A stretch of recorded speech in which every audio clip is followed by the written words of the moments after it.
je pense que c'est important de pouvoir prouver, de pouvoir diversifier les choses par rapport à un cinéma d'action qui, au résultat, pour tous les héros d'action des années 80-90, se sont laissés complètement enfermer dans ce genre-là. Et quand j'ai vu quelqu'un comme Stallone dans Copland, j'étais non seulement content pour lui, mais j'étais aussi content en tant que spectateur de voir que ce mec avait d'autres capacités qu'on a eu tendance à oublier, parce que quand on voit Rocky, c'est à la limite plus un film d'auteur que censé être la machine de guerre américaine, blockbuster. Mais maintenant, c'est effectivement extrêmement difficile de sortir dans quelque chose dans lequel c'est pas les autres qui m'ont emprisonné là-dedans, c'est moi qui me suis emprisonné là-dedans.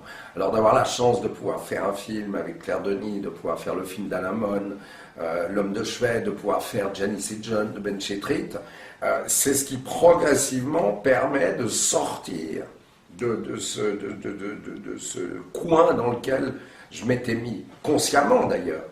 Et je trouve que c'est vraiment une chance. Et ça, c'est le film que je regrette le plus, qui n'ait pas été, parce qu'il a été acheté par un distributeur français qui ne l'a pas sorti, c'est Gédéon. Et c'est un film extraordinaire.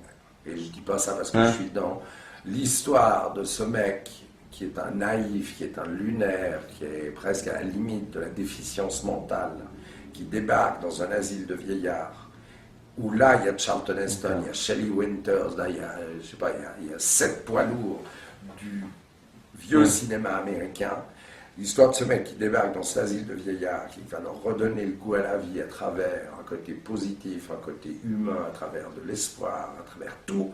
C'est un film qui est fantastique. Et d'ailleurs, quand on lit les critiques de ce film aux États-Unis, elles sont dithyrambiques. Donc ça, c'est le film que je regrette le plus, qui n'a jamais été positionné, même sur un marché européen d'ailleurs, c'est pas que français, parce que c'est un petit bijou ce film.